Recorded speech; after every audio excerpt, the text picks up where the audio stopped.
வாசிக்கலாம்.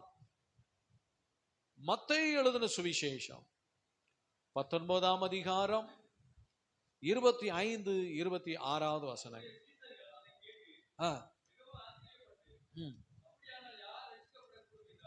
யார் ரட்சிக்கப்படக்கூடும் என்றார்கள். இயேசு அவர்களை பார்த்து, மனுஷரால் இது கூடாததுதான், தேவனாலே எல்லாம் கூடும் என்றார். கவனிக்கீங்களா?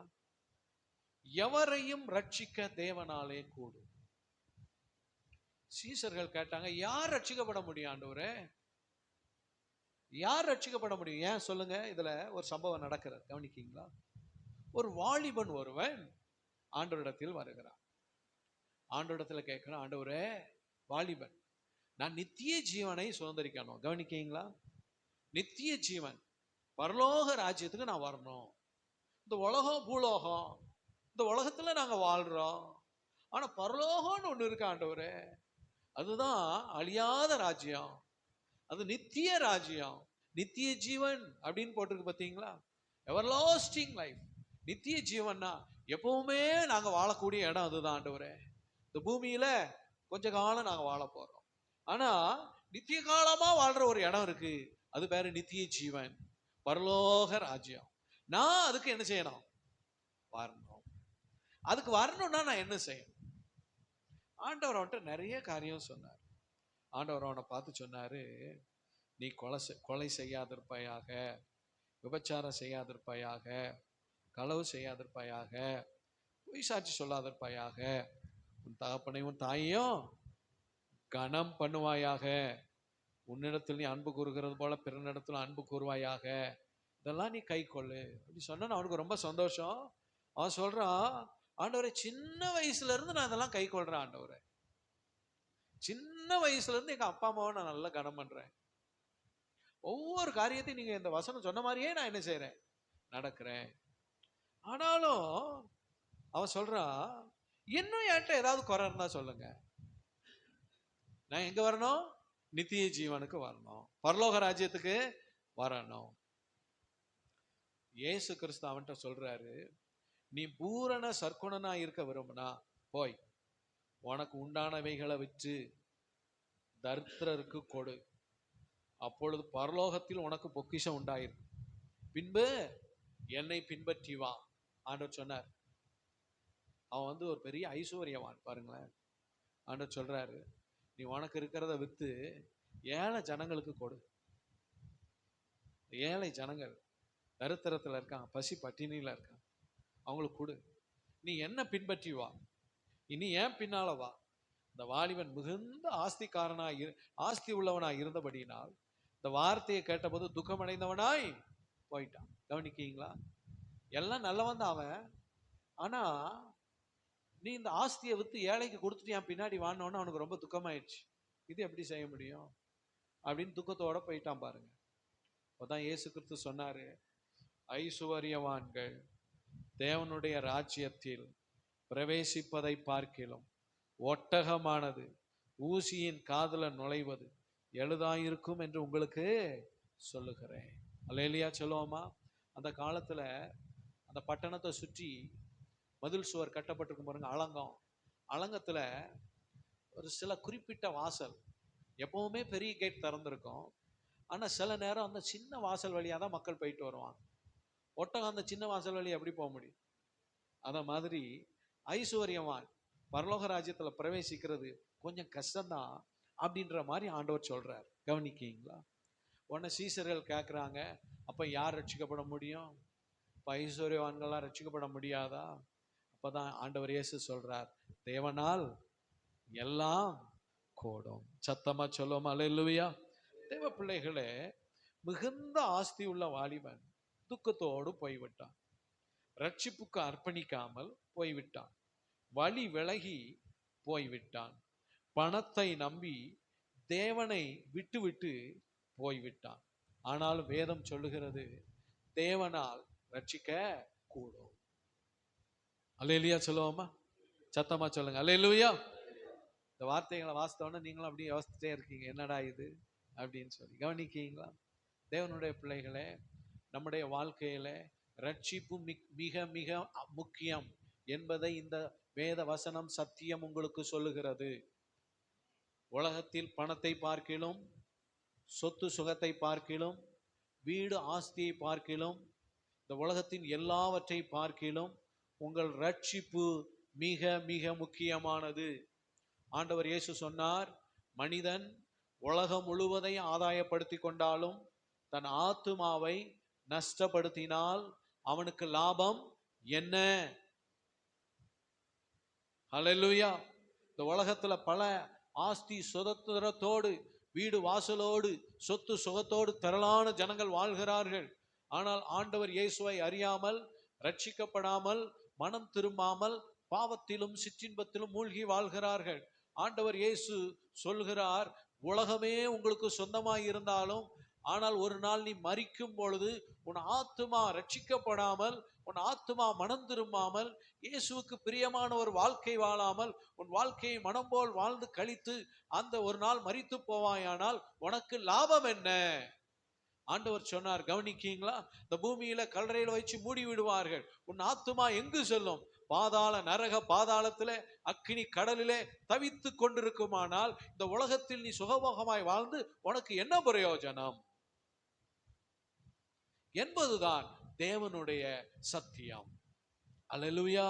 வேதம் சொல்லுகிறது, இவ்வளவு பெரிதான ரட்சிப்பை குறித்து கவலையற்றிருப்போமானால் தண்டனைக்கு எப்படி தப்பித்துக் கொள்வோம்? இந்த உலகத்தின் முடிவிலே அல்லது உலகத்தில் வாழ்க்கை முடிந்து போகும்போது ஒரு நாள் தேவனுடைய பிள்ளைகளை கர்த்தருக்கு முன்பாக நிற்கும் பொழுது, ஒருவேளை நரகமா மோட்சமா என்று நிற்கிற நிலை வரும்போது ரட்சிக்கப்படாமல் இருப்போமானால், ஒருவேளை அந்த ரட்சிப்பை இழந்திருப்போமானால், அந்த ரட்சிப்பை காத்து கொள்ளாதிருப்போமானால் இந்த உலகத்தில் நமக்கு என்ன பலன்? ஆக ரட்சிப்பு விலையேற பெற்றது. நம்முடைய வாழ்க்கையில ரட்சிப்பை நாம் கனப்படுத்த வேண்டும். சிற்றின்பங்களுக்காகவும், உலகத்துக்காகவும், பாவத்திற்காகவும், பணத்திற்காகவும், உலக காரியத்திற்காகவும் நாம் ரட்சிப்பை இழந்து போய்விடக் கூடாது என்பதை இந்த சத்தியம் நமக்கு தெளிவாக சொல்லுகிறது. சத்தமா சொல்லும் அல்லேலூயா. தேவனுடைய பிள்ளைகளே, மத்தேயு 4:21-22 வாசித்து பார்த்தீங்கன்னா, யாக்கோபு யோவான ஆண்டவர் என் பின்னே வாங்கன்னு கூப்பிடுறார். யாக்கோபு யோவான் என்ன செய்யறாங்க தெரியுமா? தங்கள் படவை விட்டுட்டு, அப்பாவெல்லாம் விட்டுட்டு ஏசப்பா பின்னாடி வந்துடுறாங்க. பார்த்தீங்களா தேவ பிள்ளைகளே? ஆண்டவர் இயேசுவுக்காக தன் வாழ்க்கையை அர்ப்பணித்து வாழ்ந்தவர்கள் தான் இயேசுவின் பின் வந்த 12 சீஷர்கள். அல்லேலூயா. இந்த கால வேளையில நாம் நினைச்சிடக்கூடாது, ஒன்றும் இல்லாம இருந்தாங்க போல அதனால ஏசப்பா பின்னாடி கிடையாது.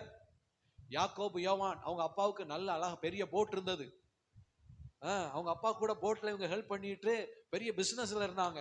இயேசு சொன்னார், என் பின்னாடி வா அப்படின்னு. அதெல்லாம் விட்டுட்டு என்ன செஞ்சுட்டாங்க?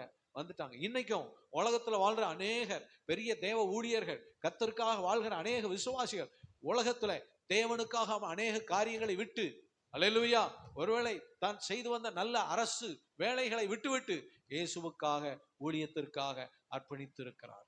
கவனிக்கீங்களா? ஏன் என்று சொன்னால் நாம் ஒன்றை அறிய வேண்டும், ரட்சிப்பு விலையேறப்பட்டது. வாழ்க்கையிலே ரட்சிப்பை முக்கியப்படுத்த வேண்டும். உங்கள் ஜெப நேரத்தை முக்கியப்படுத்த வேண்டும். உங்கள் வேத வாசிப்பை முக்கியப்படுத்த வேண்டும். உலகமும் பாவமும் வேண்டாம் என்று எப்பொழுதும் கர்த்தருக்கு பிரியமாய் வாழ உங்களை ஒப்பு கொடுக்க வேண்டும். ஒருவேளை எப்பொழுது இந்த உலகத்திலே நம் வாழ்க்கை முடியும், ஒருவேளை எப்பொழுது இயேசு வருவார் என்று நமக்கு தெரியாது. ஆக எப்பொழுதும் விழிப்போடும் ஆண்டவருடைய வருகைக்கு ஆயத்தத்தோடும் காணப்பட வேண்டும். அதற்கு காரணம் உங்கள் ரட்சிப்பை விழிப்போடு காத்து கொண்டிருக்க வேண்டும். அல்லேலூயா. அதை குறித்து இந்த நாள்ல நாம் தியானிக்க போறோம். தேவனுடைய பிள்ளைகள், வேதத்திலே ஐஸ்வர்யம் உள்ள, நன்றாக படித்த, அதிகாரம் உள்ள ஒரு வாலிபனை தேவன் சந்தித்தார். அவர் அன்னைக்கு தியானிக்க போறோம். தேவன் அவரை கர்த்தர் தமக்கென்று பயன்படுத்தினார். வேதத்துல அந்த வாலிபன், அவர் வாலிபனா இருந்த காலத்துல ரட்சிக்கப்பட்டார் பாருங்க. அவரை நாம் அன்னைக்கு தியானித்து நாம ஜெபிக்க போறோம். வாசிக்கலாம் தேவனுடைய பிள்ளைகளே. அவர் சொல்ற ஒரு வார்த்தையை வாசிக்கலாம். பிலிப்பியருக்கு எழுதின நிருபம் 3வது அதிகாரம். அப்போஸ்தலனாகிய பவுலை குறித்து இன்றைக்கு நாம தியானிக்க போறோம். பிலிப்பியருக்கு எழுதின நிருபம், அப்போஸ்தலனாகிய பவுல் பிலிப்பியருக்கு எழுதின நிருபம் 3வது அதிகாரம் 11வது வசனம் வாசிக்கலாம். அவருக்காக எல்லாவற்றையும் நஷ்டம் என்று விட்டேன், குப்பையுமாக எண்ணுகிறேன். கவனிக்கீங்களா? பவுல் தனக்கு இருந்த சொத்து, ஆடம்பரங்கள் எல்லாவற்றையும், அவருக்கு இருந்த பட்டம், பதவியையும் அதிகாரத்தையும் இயேசுவுக்காக நஷ்டம் என்று விட்டு குப்பையாக எண்ணி தன்னை அர்ப்பணித்த ஒரு தேவ மனுஷன். கை வைத்து ஆமென் சொல்லும். அல்லேலூயா. காலவெல்ல கவனிக்கீங்களா? ஏதோ ஒரு காரியத்தை முக்கியப்படுத்தி இயேசுவை அசட்டை பண்ணி விடாதீர்கள். ஏதோ ஒரு காரியத்தை முக்கியப்படுத்தி ரட்சிப்பை இழந்து போகாதீர்கள். உங்கள் வாழ்க்கையின் இந்த உலகத்தின் எல்லாவற்றை பார்க்கிலும் ரட்சிப்பு விலையேறப்பெற்றது. ரட்சிப்பு முக்கியமானது. எவ்வளவு பணம் இருந்தாலும், எவ்வளவு சொத்து இருந்தாலும், எவ்வளவோ காரியங்கள் இருந்தாலும், உங்கள் ஆத்துமா ஒரு நாள் இந்த உலகத்தை விட்டு போகுமானால் பரலோகத்துக்கு போக ரட்சிப்பு ஒன்றே உங்களுக்கு முக்கியமானது. அல்லேலூயா. உங்கள் பணம் பரலோகம் கொண்டு செல்லாது. உங்களுக்கு இருக்கிற படிப்பு, பட்டம் பரலோகம் கொண்டு செல்லாது. உங்களுக்கு இருக்கிற வேறு எந்த நன்மையோ ஆசீர்வாதமோ உங்களை பரலோகம் கொண்டு செல்லாது. நீங்கள் பெற்ற ரட்சிப்பு, ரட்சிக்கப்பட்டு ஞானஸ்நானம் பெற்று கர்த்தரோடு வாழ்கிற ஒரு வாழ்க்கை, அதுதான் உங்களை நித்திய ஜீவனுக்குள் கொண்டு செல்லும். அல்லேலூயா. ஆக அப்போஸ்தலனாகிய பவுல் சொல்லுகிறார், அவருக்காக, யாருக்காக? இயேசுவுக்காக எல்லாவற்றையும் நஷ்டம் என்று விட்டேன், குப்பையுமாக எண்ணுகிறேன். ஆமென் சொல்லுவோமா? அல்லேலூயா. இந்த காலையில் அவருடைய வாழ்க்கையை தியானிக்க போகிறோம். ஆண்டவர் அந்த பவுலை ஒரு நாளில் சந்தித்தார். வாசிக்கலாம். அப்போஸ்தலருடைய நடபடிகளின் புஸ்தகம் 9வது அதிகாரம் 1வது வசனத்தில் வாசிப்போம். சவுல் என்பவன்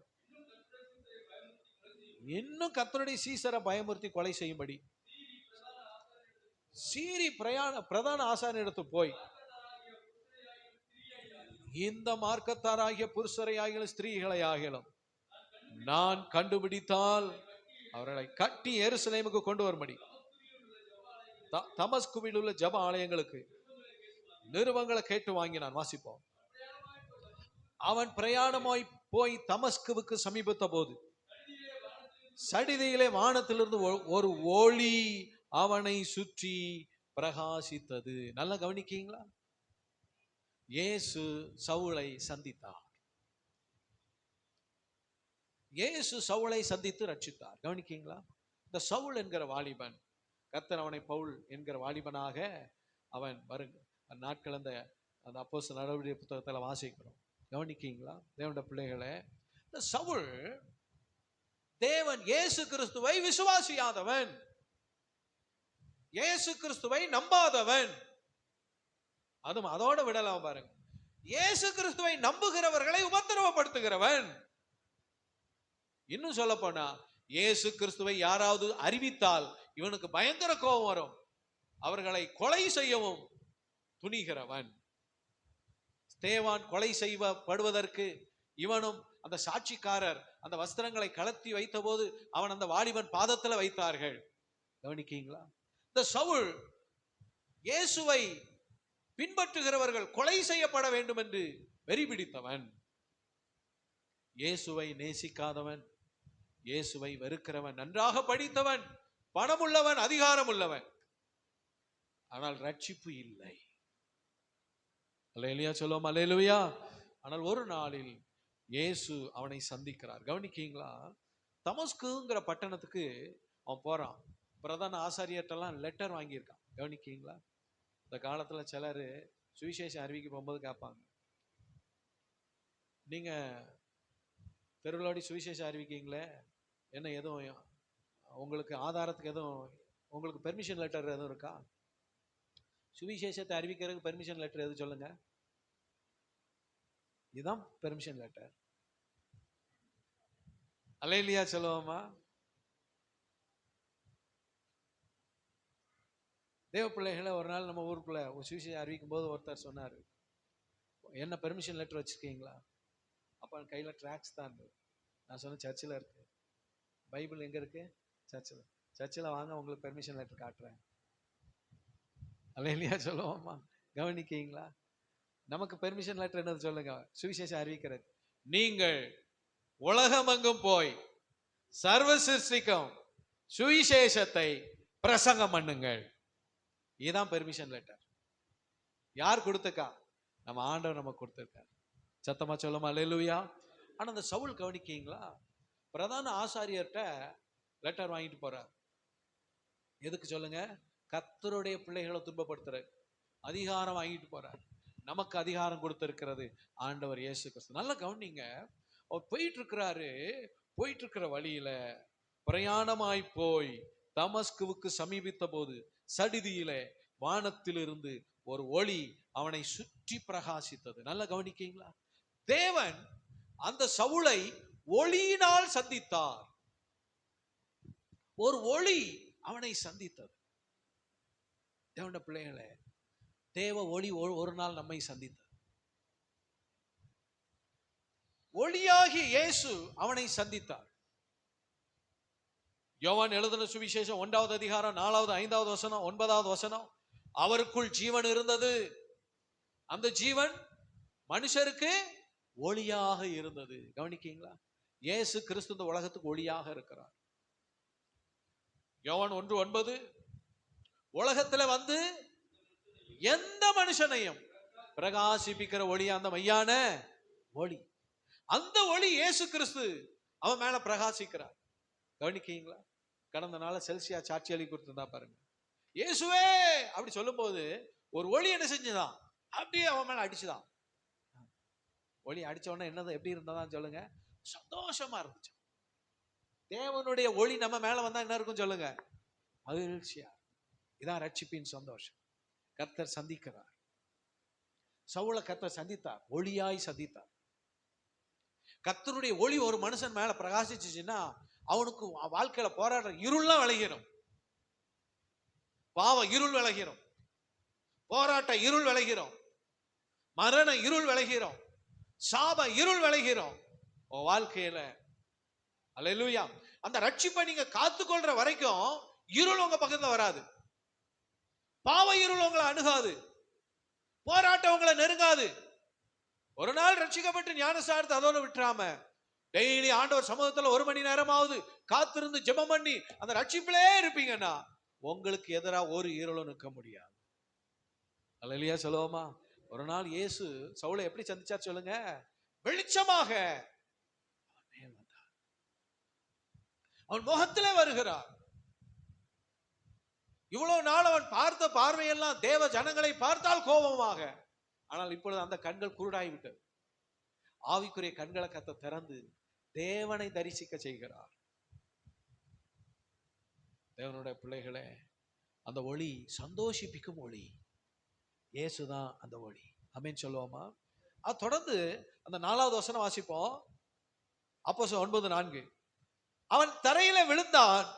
அப்பொழுது சவுலே சவுலே நீ என்னை ஏன் துன்பப்படுத்துகிறாய் என்று தன்னுடனே சொல்லுகிற ஒரு சத்தத்தை கேட்டான். கவனிக்கீங்களா? ஆண்டவர் எப்படி சந்திக்கார் பார்த்தீங்களா? ஒளியாக அவனை சந்திக்கிறார், அவனோடு பேசுகிறார், வார்த்தை அவனுக்கு வெளிப்படுகிறது. சவுலே சவுலே நீ என்னை ஏன் துன்பப்படுத்துகிறாய்? வார்த்தையாக இயேசு இருக்கிறார். ஆமென் சொல்லுவீங்களா? ஆமென். யோவான் 1:1 வாசித்து பார்த்தீங்கன்னா, ஆதியிலே வார்த்தை இருந்தது. கவனிக்கீங்களா? இயேசு கிறிஸ்து ஆதியிலே இருந்தார். ஆதியிலே என்ன அர்த்தம்? துவக்கத்துல. இந்த உலகம் எப்ப துவங்குச்சு தெரியாது, ஆனா அப்ப யார் இருக்கா? இயேசு இருக்கிறார். எப்படி இருந்தார்? வார்த்தையாக இருந்தார். அல்லேலூயா சொல்லுவோமா? அல்லேலூயா. இயேசு 2000 வருஷத்துக்கு முந்தி மனுஷனா வந்தார். யோவான் 1:14, அந்த வார்த்தை மாம்சமாகி. இயேசப்பா எப்ப இருக்கிறார்? in the beginning, ஆதியிலே துவக்கத்திலே இயேசு இருக்கிறார். எப்படி இருக்கிறார்? வார்த்தையாக. தேவன் ஆவியாக இருந்தார், பரிசுத்த ஆவியானவர் வல்லமையாக இருந்தார், இயேசு வார்த்தையாக இருந்தார். ஆமென் சொல்லுவோமா? இயேசு இந்த உலகத்துல இருந்த போது யோவான் எழுதின சுவிசேஷத்துல சொல்றாரு, எல்லா ஜனங்கள்லாம் பார்த்து சொல்றாரு, ஆபிரகாம் இருக்கிறதுக்கு முந்தையே நான் இருக்கிறேங்கிறார். அவங்களுக்கு நான் ஒன்றும் புரிய மாட்டேங்குது. ஆபிரகாமுக்கு இருக்கிற இப்ப எப்படி எப்படி நீங்க இப்பதானே பிறந்திருக்கீங்கன்னு யோசிக்காங்க. அல்லேலூயா சொல்லுவோமா? இயேசு ஆபிரகாம் பிறக்கிறதுக்கு முந்தி கிடையாது, உலகம் உருவாகிறதுக்கு முந்தையே இருக்கிறார். சத்தமா சொல்லுமா? அல்லேலூயா. இந்த கால அந்த இயேசு கிறிஸ்து, இந்த வார்த்தையான இயேசு அவனோட பேசுறார். தேவனுடைய பிள்ளைகளே, இதுவரை அவன் கூட பேசுனது சாத்தான். இதுவரை அவன் இருதயத்தில் பேசிட்டு இருந்ததெல்லாம் யாரு? சாத்தான். கர்த்தருடைய பிள்ளைகளை அடி, துன்மார்க்கமா ஜீவனம் பண்ணு, இந்த கெட்ட வழியில போ, அப்படிதான் ஒரு தூண்டுதல் வந்துட்டு இருக்கு அவனுக்குள்ள. ஆனா இப்போ இயேசு அவன் கூட பேசுறார். நீ செய்கிற தவறுகள் என்னை துன்பப்படுத்துகிறது, நீ செய்கிற பாவங்கள் என்னை வேதனைப்படுத்துகிறது, நீ செய்கிற அக்கிரமங்கள் என்னை வேதனைப்படுத்தி உபத்திரவப்படுத்துகிறது, மனம் திரும்பு. ஆமென் சொல்லுவோமா? இயேசு கிறிஸ்து தேவனுடைய பிள்ளைகளை அவனோடு பேசுகிறார். இன்னைக்கு வாசித்த பாருங்க, சங்கீதம் 29 சங்கீதம் வாசிக்கலாம். சங்கீதம் 29 சங்கீதம் 4வது வசனம் வாசிங்க. கர்த்தருடைய வார்த்தை சத்தம், கர்த்தருடைய சத்தம் வல்லமை உள்ளது. கர்த்தருடைய சத்தம் கவனிக்கீங்களா? கர்த்தர் அவர் வார்த்தை, அவருடைய சத்தம் உங்களுக்குள்ள வருமானால் there is power in his word. ஆமென் சொல்லுவோமா? அவருடைய வார்த்தை, அவருடைய சத்தத்துல வல்லமை இருக்கிறது. ஆமென் சொல்லுங்க. அல்லேலூயா. அந்த வல்லமை இந்த சவுலை பலப்படுத்தி கொண்டிருக்கிறது, மாற்றி கொண்டிருக்கிறது. அவனுக்குள்ள ஒரு மாற்றம் வந்து கொண்டிருக்கிறது. அவனுக்குள் இருக்கிற கெட்ட இருதயத்தை நீக்குகிறது, நல்ல இருதயத்தை கொடுக்கிறது. கர்த்தர் அவனை சந்திக்கிறார். தேவனுடைய பிள்ளைகளே, அந்த 29வது வசனம் வாசிங்க. கர்த்தருடைய சத்தம் பெண்மான்களை ஈனும்படி செய்து, கவனிக்கீங்களா? பெண்மான்கள் குட்டி போடணும்னு பார்க்க பலன் இல்லை, ஆனா ஒரு சத்தம், நல்ல கவனிக்கீங்களா? ஆசீர்வாதத்தை பெற பலன் இல்லையே, ஜெபிக்க பலன் இல்லையே. கால ஆண்டு சொல்றார், கர்த்தருடைய சத்தம் உங்களுக்குள்ள வந்தா பலன் வரும். ஆமென் சொல்லுவோமா? ஆமென். கர்த்தருடைய சத்தம் காடுகளை வெளியாக்கும். வெளியாக்கும் அர்த்தம் வயல் வெளியாக்கும். அல்லேலூயா. என் வாழ்க்கை காடு மாதிரி இருக்கு, என் குடும்பம் காடு மாதிரி இருக்கு, கரடு முரடா இருக்கு. அந்த காடு வயல்வெளி ஆனா எப்படி இருக்கு பாருங்க. அல்லேலூயா. கர்த்தருடைய சத்தம் நல்ல கவனிக்கீங்களா? தேவ பிள்ளைகளை, ரட்சிக்கப்பட்டோம் அதோட நிறுத்திடக்கூடாது. கர்த்தருடைய சத்தம் உங்களுக்குள்ள கேட்கணும். பைபிள் டெய்லி படிக்கணும். சின்ன பாவம் செய்யும்போது கூட கர்த்தர் நம்மளோட பேசணும். நீங்க வேண்டாத இடத்துல போய் உட்கார்ந்தா கர்த்தர் உங்க கூட பேசணும். அல்லேலூயா. வேண்டாத தேவையில்லாத காரியத்தை உங்க கண்ணு பார்த்துக்கிட்டு இருந்தா கர்த்தர் உங்க கூட பேசணும். கர்த்தர் சத்தம் உங்களுக்கு கேட்கணும். அல்லேலூயா. கர்த்தர் சத்தம் உங்களுக்கு கேட்க, ரட்சிக்கப்பட்டு ஞானஸ்நானம் எடுத்திருக்கிறேன்னு சொல்ற உங்க கூட கர்த்தர் பேசுறாரு. அந்த காலவெல்ல தேவ பிள்ளைகளே, ஆண்டவர் சவுலோடு பேசுகிறார். கர்த்தருடைய சத்தம் காடுகளை வெளியாக்கும். வெளியாக்கும் கவனிக்கீங்களா? வயல் வெளியாக்கும். வாழ்க்கையில காடு மாதிரி ஒரு மாதிரி இருக்கிற மோசமா இருக்கிற சூழ்நிலை எல்லாம் ஆசீர்வாதமா மாறும், பலன் கொடுக்கிற இடமா மாறும், நிறைவான பலன் உங்க வாழ்க்கையில வரும். எப்ப சொல்லுங்க, நல்லா கவனிக்கீங்களா? சத்தமா சொல்லுங்க. அல்லேலூயா. ஆண்டவர் பேசுவார். ஒரு நேரம் பேசுவார், 2 நேரம் பேசுவார். அந்த சத்தத்துக்கு நாம செவி கொடுக்கலன்னா 4வது நேரம் 5வது நேரம் திரும்ப திரும்ப நம்மகிட்ட என்ன செய்ய மாட்டார்? பேச மாட்டார். சிலர் நீங்க சொல்வீங்க, என்கிட்ட ஆண்டவர் பேசுறதே இல்லை, பேசி ரொம்ப நாள் ஆச்சுன்னா நம்மகிட்ட ஏதோ தவறு இருக்கு, நம்ம ஏதோ ஆண்டவர் சத்தத்துக்கு என்ன செய்யாம இருந்திருக்கோம்? கீழ்ப்படியாம இருந்திருக்கோம். ஆண்டவர்கிட்ட இன்னைக்கு மண்டாடி, ஆண்டவரே நான் ஏதோ உங்க சத்தத்துக்கு கீழ்ப்படியலைன்னா என்னை மன்னிச்சிருங்க ஆண்டவரே, இன்னைக்கு என் கூட பேசுங்க ஆண்டவரே, நான் இனி உங்க சத்தத்துக்கு என்ன செய்வேன்? கீழ்ப்படிவேன், நீங்க சொன்னா நான் செய்வேன் என்று நம்மளை ஒப்பு கொடுக்கும்போது தேவன் நம்மோடு பேசுவார். அவருடைய சத்தம் காடுகளை வெளியாகும். சத்தமா சொல்லும். அல்லேலூயா. அவருடைய ஆலயத்தில் உள்ள யாவரும் அவருடைய மகிமையை பிரஸ்தாபிக்கிறார். இந்த காலவெல்ல தேவன் சவுலோடு பேச அவருடைய வார்த்தை அவருக்கு வெளிப்படுகிறது. சத்தமா சொல்லும். அல்லேலூயா. இப்படிதான் இயேசு சவுலை சந்திக்கிறார். அடுத்து இயேசு சவுலை கண்டிக்கிறார். கண்டிக்கிறாரா இல்லையா? சவுலே வந்தா போதும்பா அப்படியே சொல்வாரு? நிச்சயமா கிடையாது. நீங்க ஆண்டவர் உங்களை மட்டும் கவனிக்கீங்களா? நீ எப்படியாவது சர்ச்சுக்கு வந்துரு, வந்தா போதும் கிடையாது. பிள்ளைகளை கர்த்தர் கண்டிப்பார். இயேசு உங்களை கண்டித்து உணர்த்துவார். நீங்க ஆலயத்துக்கு வரும்போதெல்லாம் ஒரு நாளுமே உங்களை கண்டிக்கல அப்படின்னா கர்த்தர் உங்க மேல அன்பாலன்னு அர்த்தம். அல்லேலூயா. கவனிக்கீங்களா? சத்தமா சொல்லுங்க. அல்லேலூயா. ஆண்டவர் சொல்லிக்கிறார், பிரம்பை கையாடாதவன் தன் மகனை பகைக்கிறான். என் பிள்ளைய ஒரு நாள் அடிச்சதில்ல பாஸ்டர். அப்படி யாராவது இருக்கீங்களா? அப்ப உங்க பிள்ளை நல்ல பிள்ளைன்னு அர்த்தம். அல்லேலூயா. ஆனா சேட்டை பண்ணா கட்டாயம் என்ன செய்யணும்? எங்க வீட்டுல இவன் ஜூபில் ரொம்ப அடி குறைவா பட்டிருக்கான், ஆனாலும் அடிபட்டிருக்கான். அல்லேலூயா சொல்லுவோமா? ரொம்ப அதிகமா அடிபட்டது ஜோசன். அடுத்து பிரின்சி. அல்லேலூயா சொல்லுவாமா. எல்லாருக்கும் காயத்தின் தழும்புகளும் இருக்கு. அது அது அப்படி செய்யக்கூடாது. ஆனா அப்படி பண்ணியிருக்கேன். அவ்வளோ அடிக்கக்கூடாது பிள்ளைகளை. அல்லேலூயா சொல்லுவோமா. அது தவறு தான், நானே சொல்லிக்கிறேன். ஆமேன்னு சொல்லுவோமா. ஆனா என்ன செய்யறது சில நேரம். ஆனா இயேசு கிறிஸ்து சவுலை நல்லா கவனிக்கீங்களா, நேசித்தார், அவனை கண்டித்தார். தேவனுடைய பிள்ளைகளே, ஆண்டவர் சவுலை எப்படி பேசுறார் வாசிங்க. அப்போஸ்தலர் 9ஆம் அதிகாரம் 5வது வசனம் வாசிங்க. ஆமென்.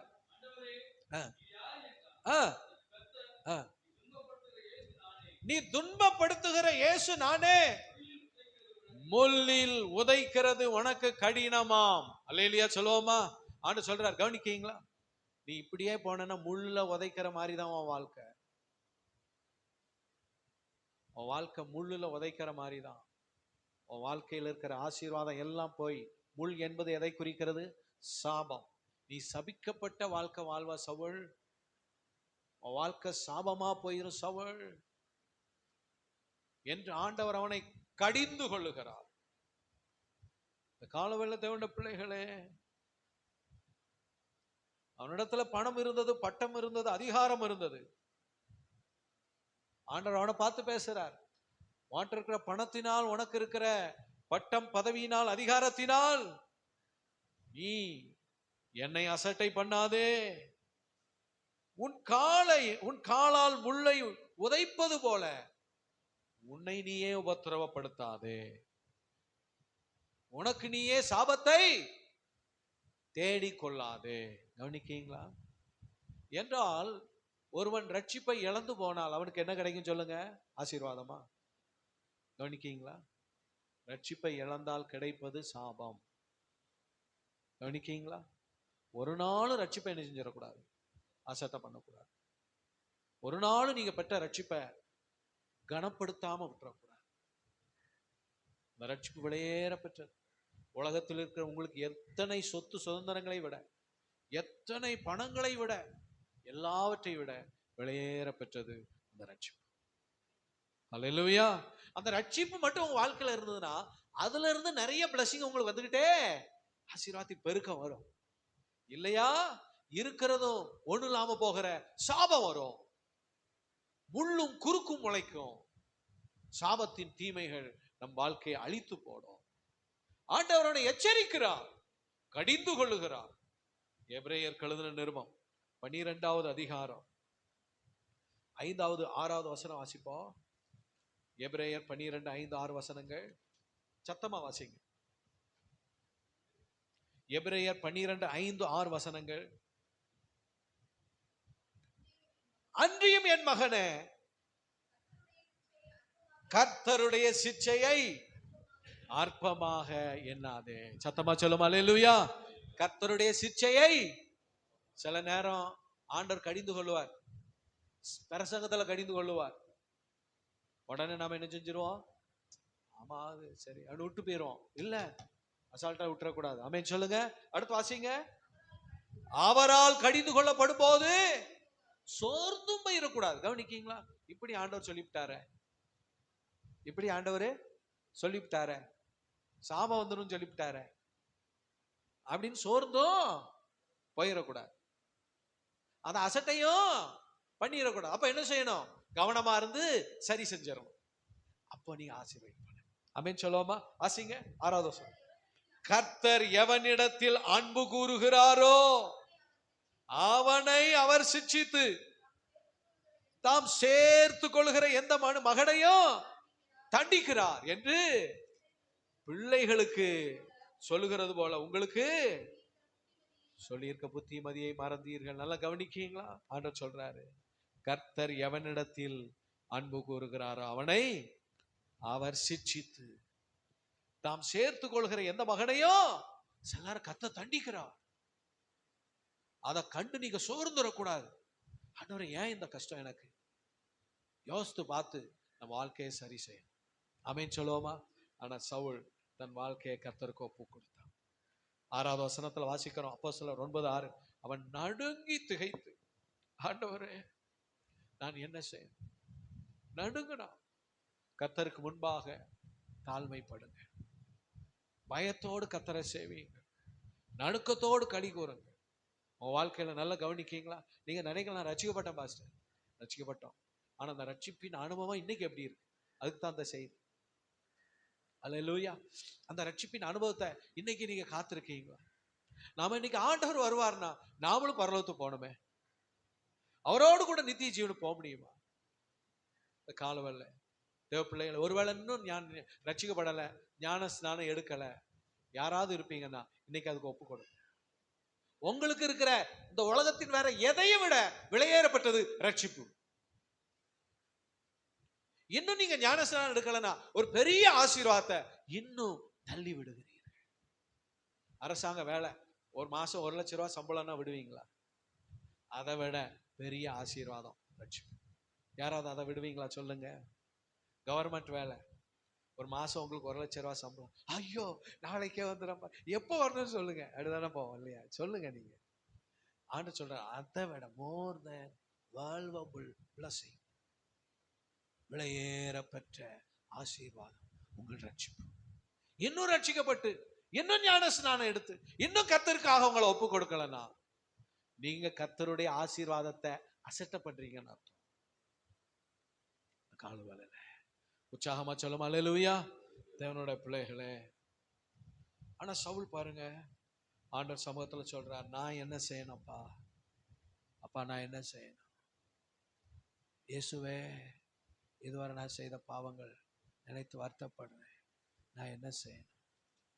ஆண்டவர் அவன்கிட்ட சொன்னார், நீ பட்டணத்துக்குள்ள போ, நீ செய்ய வேண்டியது அங்கே உனக்கு சொல்ல போ. எங்க போ? சர்ச்சுக்கு போ, தேவாலயத்துக்கு போ. அங்க பட்டணத்துக்கு உள்ள போன அங்க சீசர்கள் இருக்காங்க. கர்த்தர் ஒரு அனனியாவை அனுப்புறார். அனனியாட்ட ஆண்டவர் சொல்லி அனுப்புறார். அனனியாட்ட என்ன சொல்றார் பாருங்க, 15வது வசனம். அதற்கு கர்த்தர், நீ போ, அவன் பிரஜாதிகளுக்கும் ராஜாக்களுக்கும் இஸ்ரேல் புத்திரருக்கும் என் நாமத்தை அறிவிக்கிறதற்காக நான் தெரிந்து கொண்ட பாத்திரம். நான் தெரிந்து கொண்ட பாத்திரம் அவன். அவன் பிரஜாதிகளுக்கு என்ன பத்தி சொல்லுவான், ராஜாக்களுக்கு என்ன பத்தி சொல்லுவான். கவனிக்கீங்களா? இஸ்ரேல் புத்திரருக்கு என்ன பத்தி சொல்லுவான், நான் தெரிந்து கொண்ட பாத்திரம். நீ போ, அவன் மேல கையை வச்சு ஜெபம் பண்ணு, அவனுக்கு கண்ணு தெரிஞ்சிடும். போய் அவனுக்கு ஞானஸ்நானம் கொடு. அவன் இப்ப என்ன செஞ்சுக்கிட்டு இருக்கான்? ஜெபம் பண்ணிக்கிட்டு இருக்கான். ஆண்டவர் சொல்றார் அனனியாட்ட. அல்லேலூயா சொல்லுவோமா? சவுல் வாழ்க்கையை கர்த்தர் சந்திச்சார். நம்ம வாழ்க்கையும் தேவ பிரசன்னத்துல வாழ. ஏன் சொல்லுங்க, கவனிக்கீங்களா? உங்களை குறித்து கர்த்தர் ஒரு திட்டம் வச்சிருக்காரு. எத்தனை பேர் நீங்க அதை நம்புறீங்க? அல்லேலூயா. உங்களை குறித்து ஒரு பெரிய காரியம் கர்த்தர் நினைச்சிருக்காரா இல்லையா? நினைச்சிருக்காரு. அது நிறைவேறணும். அது நிறைவேறணும்னா டெய்லி அந்த ரட்சிப்பின் அனுபவத்தை நீங்க காத்துக்கொள்ளணும். அவர் சமூகத்துல ஜெபம் பண்ணணும். ரட்சிப்பட்ட ஞானஸ்நானத்தை அபிஷேகம் பட்டேன், நான் ஜெபம் பண்றது இல்லை பாஸ்டர், சரியா ஜெபமே ஓடுறது இல்லை. இல்ல, இன்னைக்கு உங்களை சரிப்படுத்துங்க, இன்னைக்கு உங்களை கொஞ்சம் சீர்படுத்துங்க. ஆண்டவன் கூட இடைப்பட்டாருன்னா நீங்க உங்களை சரியாக்கிடுங்க. நீங்க அந்த வழியில மட்டும் வந்துட்டீங்கன்னா உங்க வாழ்க்கையில வனாந்தரம் கூட செழிப்பான வயல்வெளி ஆகும், காடு கூட செழிப்பான ஆசீர்வாதமா மாறும். ஆசீர்வாதத்தை பெறதுக்கு அந்த பெண்மான் வயிற்றுல குட்டி இருக்கு, ஆனா பிறகு பலன் இல்லை. ஆனா கர்த்தருடைய வார்த்தை உங்களுக்கு பலன் தரும். ஆசீர்வாதத்தை பெறக்கூடிய பலன் உங்களுக்கு தருவார் ஆண்டவர். அற்புதத்தை பெற்றுக்கொள்ளக்கூடிய ஒரு பலனை ஆண்டவர் உங்களுக்கு தருவார். இந்த காலவல்ல சத்தமா சொல்ல அல்லேலூயா. ஆண்டவர் உங்களுக்காக திட்டங்களை வச்சிருக்கார். அதெல்லாம் நாம நிறைவேற்றி முடிக்கிறதுக்கு தேவனோட இருக்கணும். டெய்லி ஜெபம் பண்ணணும். ரட்சிப்பின் அனுபவத்தை காத்துக்கொள்ளணும். எத்தனை சோதனை உங்களை சுத்தி வரலாம், பாவ சோதனை வரலாம், உலகம் வரலாம், பணம் வரலாம். பணம், வாலிபனுக்கு பாருங்க பணம். அல்லேலூயா சொல்லுவோமா? ஸ்தோத்திரம். அநியாயமா இதோ ஒரு பொய் சொன்னா போதும் இவ்வளவு பணம் கிடைக்கும். வேண்டாம், அந்த பணம் உங்களுக்கு வேண்டாம். பணம் வரும், ஆனா தேவ பிரசன்னம் என்ன செஞ்சிடும்? போயிடும். சத்தமா சொல்லுமா அல்லேலூயா. பணம் வரும், கர்த்தர் போயிடுவாரு. கர்த்தர் போயிட்டாருன்னா என்ன வரும்? பணத்தோட சேர்ந்து சாபமும் வரும். அந்த சாபம் உன் வாழ்க்கையை அழிச்சு. கால வேளையில சத்தமா சொல்லுமா அல்லேலூயா. தேவ பிள்ளைகளே, உன் வாழ்க்கையை கர்த்தருக்கு ஒப்பு கொடுங்க. நீ செய்ய வேண்டியது உனக்கு அங்க சொல்லப்படும். அவர் அங்க போறார். தேவ பிள்ளைகளே, சவுலோடு சபையோடு ஐக்கியப்பட ஆண்டவர் சவுலை நடத்துகிறார். தேவனுடைய பிள்ளைகளே, உன் வாழ்க்கையில ஒரு பெரிய ஆசீர்வாதத்தை பெற்றுக்கொள்கிறார். வேதத்துல நீங்க வாசித்து பார்த்தீங்கன்னா, ஸ்தோத்திரம் 18, 19, 20. உடனே அவன் கண்களிலிருந்து மீன் செதில்கள் போன்றவைகள் விழுந்தது. அவன் பார்வை அடைந்து எழுந்திருந்த ஞானஸ்நானம். அவன் கீழே விழுந்தப்ப கண் தரல. அனனியா ஜெபம் பண்ணும்போது கண் திறந்துருச்சு. உடனே ஞானஸ்நானம் பெற்றான். பாருங்க, கை தட்டுங்க கர்த்தருக்கு. சத்தமா சொல்லுங்க அல்லேலூயா. எத்தனை பேர் 3 மாசம் ஆகி 3 வருஷம் ஆகி ஞானஸ்நானம் பண்ணல?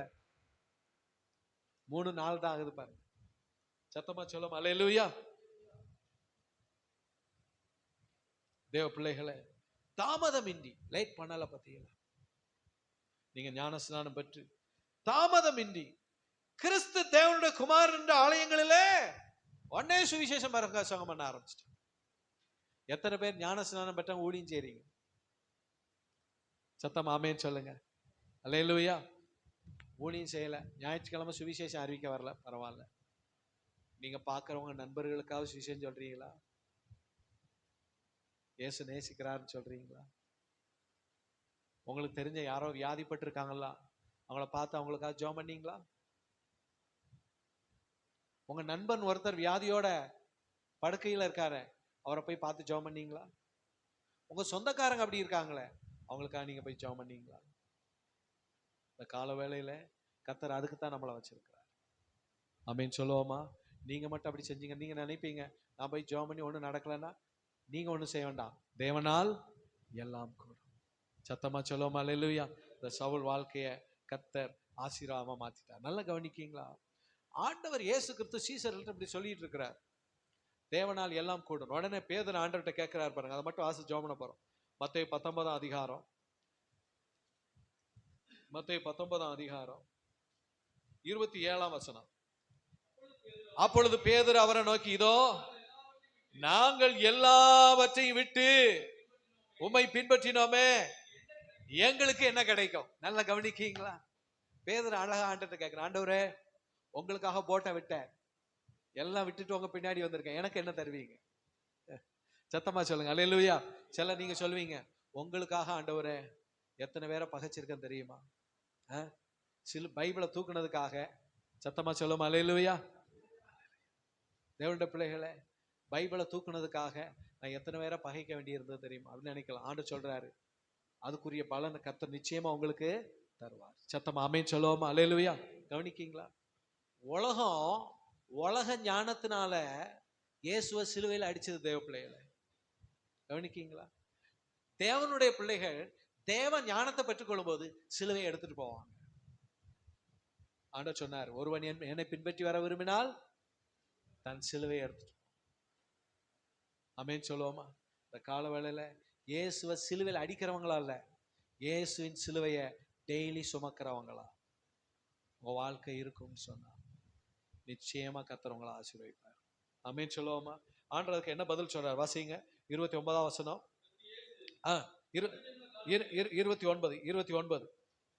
என் நாமத்தின் நிமித்தம் வீட்டையாவது சகோதரரையாவது சகோதரிகளையாவது தகப்பனையாவது தாயாவது மனைவியாவது பிள்ளைகளையாவது நிலங்களையாவது விட்டவன் எவனோ 100 அடைந்து நித்திய ஜீவனையும் சுதந்தரித்துக் கொள்ளும். ஆண்டு சொல்றாரு, எனக்காக நீ என்ன செய்கிறாயோ அதற்கு 100 மடங்கு நான் உனக்கு தருவேன். கை தட்டுங்க கர்த்தருக்கு. எத்தனை பேர் இந்த கால வேளையில சத்தமா அல்லேலூயா ஆமென் சொல்லுமா அல்லேலூயா. அவருக்காக நீங்க என்ன செய்றீங்களோ ஆண்டவர் சொல்றாரு, நான் உனக்கு அதை 100 மடங்கு தருவேன். தர்றது மாத்திரம் இல்ல, நித்திய ஜீவனும் உனக்கு கிடைக்கும். எத்தனை பேர் இந்த வார்த்தையை விசுவாசிக்கீங்க? ஆமென் சொல்லுவோமா? ஆமென் ஹல்லேலூயா. கர்த்தர் உங்களை ஆசீர்வதிப்பார். நம்ம எல்லாம் எழுந்து